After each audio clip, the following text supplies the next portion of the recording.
tim U17 Indonesia bungkam tuan rumah Kuwait pada laga perdana. Tim ASEAN lainnya malah kebantai, bahkan sampai ada yang kalah 13-0. Media Vietnam yakin timnas Indonesia kalah dari Jepang meskipun turunkan puluhan pemain naturalisasi. Michel Gers beri kritikan tajam perihal pola latihan di timnas Indonesia. Persija siap untuk melepas Rizky Ridho ke klub Eropa. PSSI akui ada antrian naturalisasi setelah Kevin Dix, selengkapnya hanya di Region Champion. Sebelum kita lanjut ke beritanya, ada baiknya teman-teman untuk memberikan like-nya ke video ini, karena like itu gratis. Terima kasih.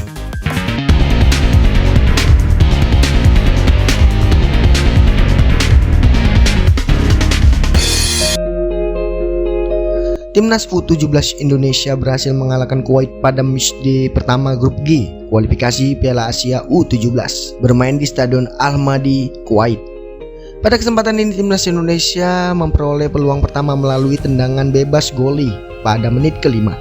Namun bola hasil tendangan itu masih terlalu lemah dan membentur barisan pemain Kuwait. Timnas U17 Indonesia berhasil unggul ketika laga berjalan 7 menit.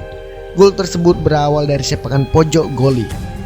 Bola hasil umpan goli mampu disambut oleh Becker dan terciptalah gol. Syarat timnas Indonesia U17 lolos ke Piala Asia U17 2025 setelah menang atas Kuwait U17.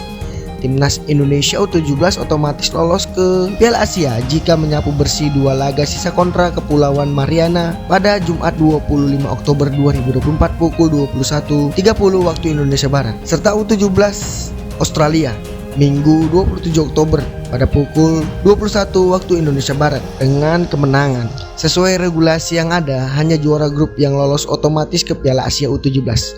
Jadi bagaimana jika 2 laga ke depan timnas Indonesia hanya mendapatkan 4 angka, yaitu menang atas Kepulauan Mariana dan imbang kontra Australia? Jika kondisi ini terjadi, timnas Indonesia masih punya peluang, tetapi bisa lewat jalur juara grup. Timnas U17 tinggal besar-besaran saja selisih gol. Jikapun finish di runner up, timnas Indonesia U17 masih bisa mengintip peluang lolos lewat jalur runner up terbaik. Sekedar diketahui ada 5 runner up terbaik yang diizinkan lolos ke Piala Asia U17 2025. Terkhusus diisi 6 grup yang berisikan 4 tim hasil melawan tim juru kunci tidak masuk hitungan dalam penentuan klasemen runner up terbaik. Berhubungan Kepulauan Mariana hampir pasti menjadi juru kunci, timnas Indonesia U17 hanya menghitung hasil melawan Australia dan Kuwait jika nantinya finish sebagai runner up grup. Di sisi lain, Malaysia malah di ujung tanduk setelah hasil kualifikasi Piala Asia. Mereka dikalahkan Uni Emirat Arab U17 dengan skor 0-2. Singapura lebih tragis lagi lantaran bermain di kandang sendiri kalah 5-0 melawan Oman. Adapun Vietnam tak berdaya menghadapi Kyrgyzstan meski mendapatkan dukungan penuh dari supporter mereka. Hasil kualifikasi Piala U17 2025 pada hari Rabu ini tak berpihak pada tim-tim dari Asia Tenggara. Contohnya Brunei Darussalam yang kalah telak 13-0 melawan India, sedangkan Myanmar menyerah 1-6 menghadapi Yaman. 2 kekalahan itu diikuti pula dengan Singapura yang menjadi tuan rumah pada pertandingan Piala Asia U17 2025 di grup J yang harus mengakui kemenangan tim lawan Oman dengan skor telak 5-0. Duel timnas Indonesia melawan Jepang dalam lanjutan kualifikasi Piala Dunia 2026 jadi sorotan publik Vietnam. Skuad Garuda diprediksi oleh mereka kalah total. Jadi timnas Indonesia akan menghadapi Jepang di matchday kelima fase grup C putaran ketiga kualifikasi Piala Dunia 2026. Pertandingan ini menurut rencana digelar di Stadion Utama Gelora Bung Karno di 15 November nanti. Timnas Jepang tentu sangat diunggulkan dalam laga ini. Perbedaan level kualitas terlihat jelas meski laga belum dipertandingkan. Melihat hasil dari pertemuan terakhir kedua tim, tepatnya di babak penyisihan grup Piala Asia 2023 lalu, Samurai Biru mampu menorehkan kemenangan dengan skor 3-1. Karena itu publik Vietnam begitu yakin timnas Indonesia kalah lagi. Bahkan tantangan diberikan kepada skuad Garuda untuk menurunkan sebanyak-banyaknya pemain keturunan. Menurut mereka hal itu tidak akan merubah keadaan. Indonesia tetap dengan mudah dikalahkan Jepang di kandang sendiri.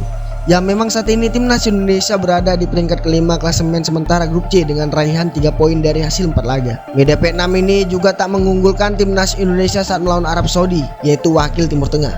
Wakil Timur Tengah dinilai lebih kuat. Tak hanya itu, Sofian memprediksi timnas Indonesia akan terpuruk dengan menelan 2 kekalahan beruntun di kandang dan merosot ke dasar klasemen.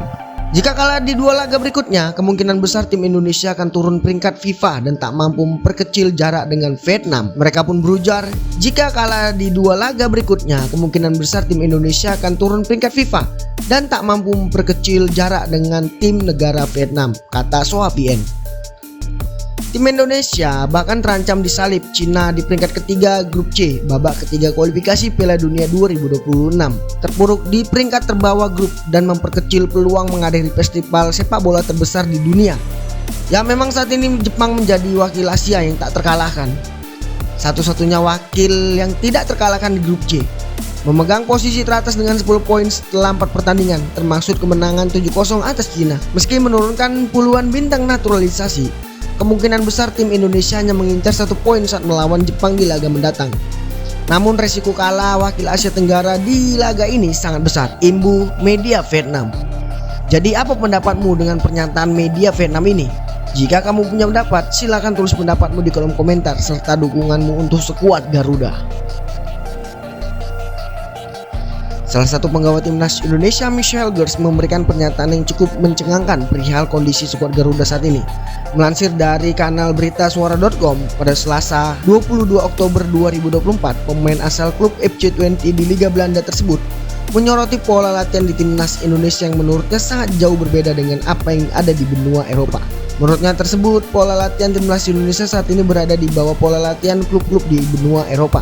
Oleh karena itu, dirinya menyebut tak mengherankan jika timnas Indonesia gencar melakukan program naturalisasi. Karena selain meningkatkan prestasi, hal ini juga bisa menjadi wadah pertukaran ilmu di antara para pemain tim nasional. Pernyataan tersebut sejatinya diungkapkan oleh Michelle Gers sekitar 2 tahun lalu di kanal YouTube KR TV.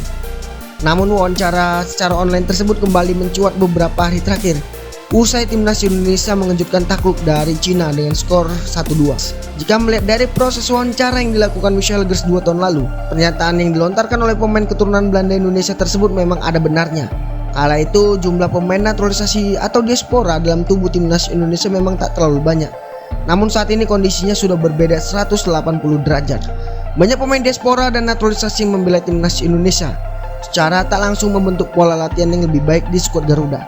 Bahkan hal ini secara tidak langsung pula turut mendorong peningkatan performa para pemain di Liga Indonesia yang berstatus sebagai penggawa tim nasional. Hal ini pada akhirnya membuat perform timnas Indonesia dalam waktu 1 tahun mengalami peningkatan yang cukup pesat. Beberapa nama seperti Sandy Walsh, Elkan Bagot, Jordi Amat, Shane Patinama, Martin Paes, Kelvin Verdong, Nathan, Ragnar Ormangun, serta Rafael Struijk adalah beberapa nama pemain yang sukses dinaturalisasi oleh PSSI dan membela timnas Indonesia saat ini. Nama-nama itu belum termasuk dari Mauro, Kevin Dix, Dion Mark, Tim Geesven, dan beberapa nama lainnya yang juga tengah dalam proses naturalisasi. Perancam mengakui bahwa ini kabar baik bagi Rizky Ridho yang melanjutkan karirnya di Eropa. Sebelumnya, calon pemain timnas Indonesia Kevin Dix sudah melihat kemampuan Rizky. Kevin Dix menilai mantan pemain Persebaya Surabaya itu mempunyai permainan yang bagus. Bahkan Rizky layak untuk melanjutkan karirnya di benua biru. Kendati demikian, Persija masih mau melihat terlebih dahulu klub mana yang tertarik dengan Rizky Ridho. Persija tak mau melepas Rizky Ridho ke sembarang klub. Adapun memang Rizky Ridho masih mempunyai kontrak 1 tahun lagi di Persija. Itu berarti jika ada klub yang mendatangkannya, maka mereka harus mengeluarkan biaya transfer. Namun ia sudah tahu bahwa ada rumor Rizky Ridho dibidik klub lain. Prapanca menambahkan ia harus melihat terlebih dahulu apakah klub Eropa itu tertarik mendatangkan Rizky musim depan. Jika iya, maka ini akan sangat sulit karena Rizky Ridho masih ada kontrak dengan Persija. Namun katanya semua bisa dibereskan apabila tawaran dari klub tersebut sangat menggiurkan, termaksud apabila datang tawaran dari klub asal Spanyol yaitu Real Madrid.